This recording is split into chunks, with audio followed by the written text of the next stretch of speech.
Okay, let's dive in.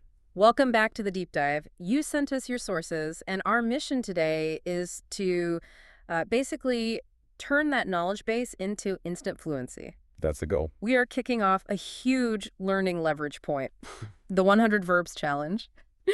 But don't worry, this deep dive is your cheat code. We're starting with just the essential 12.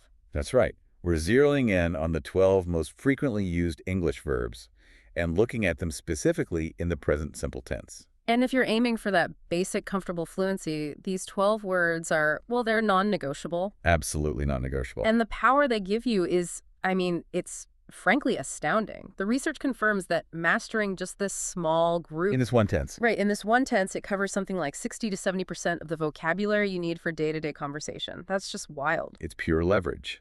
And to unlock it, you have to shift your thinking away from, just the present time. We need to define the purpose of the present simple, which we're calling current reality. Current reality. I like that. That's a fantastic framework for you, listening right now. It covers 4 stable truths. Your identity. I'm a graphic designer. Your routines. I usually eat lunch late. Universal facts, like the Earth orbits the sun, and possession. We have 3 locations.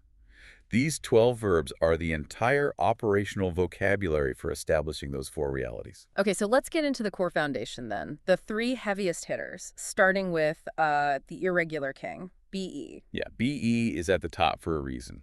Its whole job is defining a stable state. So your identity, your condition, location, feelings. But the challenge is that it's the most irregular verb in the language. You have to know am, is, are instantly. You can't rely on patterns at all. You just have to commit them to memory. Think about its use in the workplace. Formally, you'd say, I am responsible for the marketing department. That defines your role. Your core identity, right. Or casually, it describes a more temporary state. We are so tired after that hike. But here's a really high-value insight. Even in the simple present, BE is the gatekeeper to the passive voice. Which is so crucial for formal writing. Exactly. Yeah. You use it constantly to describe how things are affected. Something like new data is collected daily. You're describing a constant fact about that data's reality. That's a great point.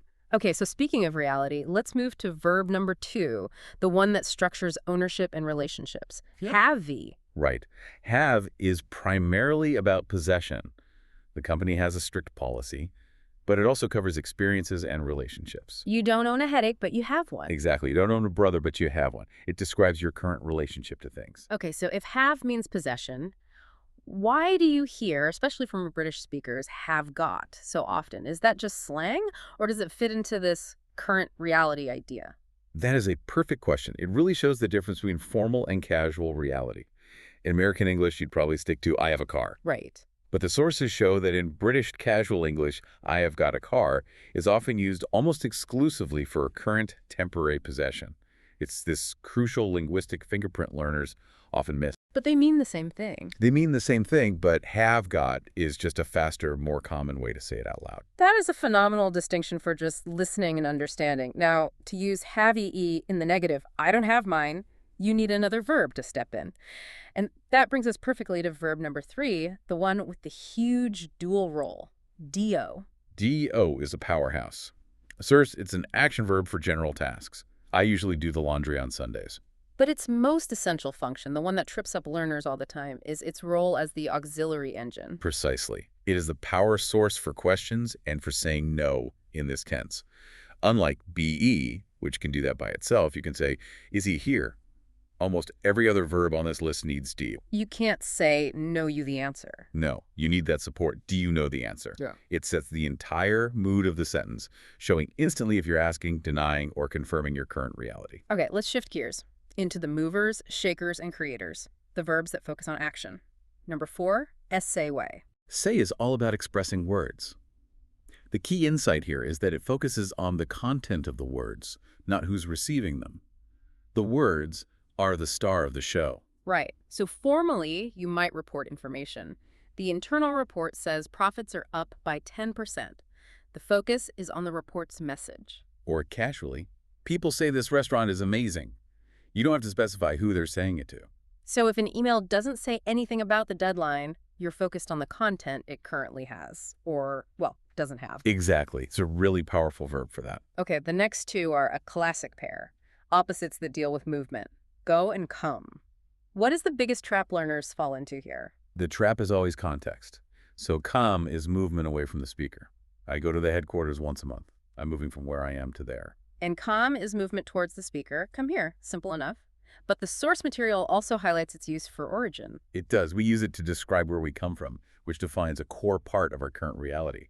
Where do you come from? And abstractly, too, for ideas. Yes. The inspiration for this project comes from customer feedback. The feedback is moving toward the project. Okay, rounding out this group, we hit that essential difference between doing an action and actually creating something with the verb make. Yeah. Make is specifically about producing or creating something that didn't exist before. And this is where we really need to pause and clarify the difference between do and make. Let's drill into that because they get confused all the time. If I'm doing a presentation but I'm making slides for it, how do I know which to use? They are almost never interchangeable, and that distinction is absolutely key for fluency. Do is about the task, the activity. You do work, you do the dishes. Okay. Make is about the result, the output, the thing that's been created. Yeah. You make a sandwich, you make a plan, you make a decision. So if I say I do a lot of marketing, that's the activity. But if I say we make high-quality semiconductors, that's the tangible result. Precisely. And that extends to abstract things, too. You always make me laugh. Yeah. You've created that emotional response. Or the classic conceptual check. Does this make sense to you? You're asking if the pieces create a whole in their mind. Okay, we've covered the foundation and the action verbs. Now we're shifting into the mental landscape, perception. And we have to start with the most unpredictable one. Get tea.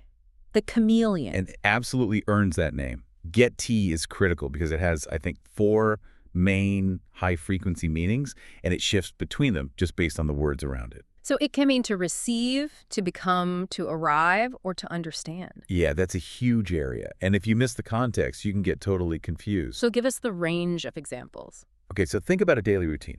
If you say, I usually get to the office at 8 a.m., that's arrive. Mm-hmm. If you say, I get a lot of emails in the morning, that's receive. And the change of state is a big one. Do you get nervous before presentations? That means become. Yes. And the comprehension one, which is so essential in casual speech, is understand. I remember I once missed a meeting point and my host just kept saying, did you get it? Did you get it? And you're thinking. I kept thinking, get what? A package, an email. But they just meant, do you understand? That constant shift is what makes it so tough. That's a perfect story for it. Okay, moving on from that chameleon to something more stable. The mental constants. T-N-O. No defines a mental state. You possess knowledge or you're familiar with something. I know the CEO personally, or I know a great place for tacos. It's a stable, existing state of awareness. And here's a huge grammatical rule that the source material points out. You almost never use this verb in a continuous form. Right, because it's a static state, not an ongoing process. You'd never say, I am knowing the answer. It's just a constant reality. In contrast to that, let's look at the actual process of the mind with think. Think is used for both that internal mental process and, more often, for just giving opinions. It's your standard way to express your subjective reality. We think this strategy will increase sales. That's a formal assessment. Or, I don't think that's a good idea. It's how you state your position. Next up is take, another really flexible verb for time, transport, and acquisition. Take feels really vital for efficiency, especially in a business setting. The meeting takes about an hour. It's just a clean way to talk about duration. And it covers grabbing something physical. I usually take the bus, but also abstract things, like in strategy. We take advantage of market fluctuations. So it's about utilizing or seizing something. Exactly. It's movement or duration applied to a subject. And finally, number 12, see. And like G-E-T, it has that dual nature, physical versus intellectual. Right. Physical is simple. Do you see that guy? What? But the more powerful use is for intellectual comprehension. The I see your point line. Exactly. When you're in a professional setting and you say, I see your point, but we need more data, you're signaling you totally understand them. It's a perfect professional synonym for I understand. That covers all 12. We've mapped out the structure. But this is where we need to transition from, grammar to actual fluency. Because knowing the words is only half the battle. It really is. If you can't process them at native speed, the conversation just moves right past you. That's the real challenge, isn't it? The biggest obstacle is not the vocabulary. It's the speed and the sound reductions we use when we speak quickly. If you want to understand current reality as it's spoken, you have to train your ear for shortcuts. Let's dive into that. Let's give them a few specific listening tips. Tip 1, the linked S of the third person. When we talk about he, she, or it, that mandatory S sound often links directly to the next word, especially if that next word starts with a vowel. We don't pause. So instead of hearing he knows it as 3 separate words, you'll hear it blended together. Something like he knows it. Why is that so important to catch? Because that tiny sound link tells your ear, instantly, the subject is he sheet. If you miss that little phonetic merge, you might think the subject is plural and the whole sentence just falls apart in your head. That's a huge leverage point.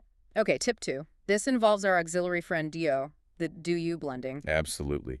When spoken quickly, do you almost never keeps its clear 2-syllable sound. It gets compressed. So do you know can sound like do you know, or even start with a J sound like You know, or Jay go to work every day. The entire question about your routine, your current reality, gets compressed into that first syllable. And that compression happens with other things too, right? Like going to becoming gonna. Oh, constantly. We use that reduction all the time when we're talking about future intentions that are really part of our current plan. You know, I'm going to see that movie this weekend. You have to listen for gonna, not for going to. Okay, and the final tip, the silence of negation.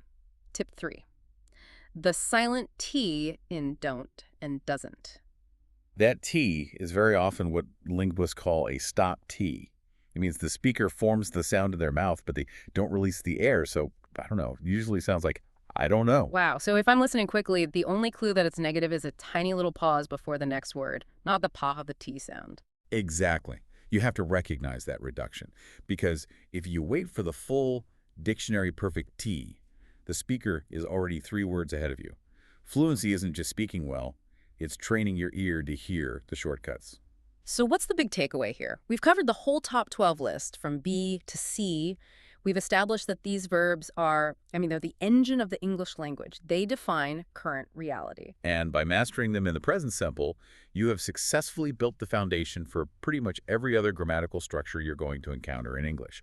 You can establish your identity, your routine, and what you possess. As the source material says, these 12 words ultimately define who you are and what you do.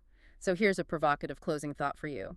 For the next 24 hours, try to describe your entire day, your routine, your feelings, your opinions, your job using only these 12 verbs in the present simple. It's a simple constraint, but it will immediately show you just how much ground these 12 foundational verbs actually cover in defining your current reality. Good luck with the challenge. We'll see you on the next deep dive.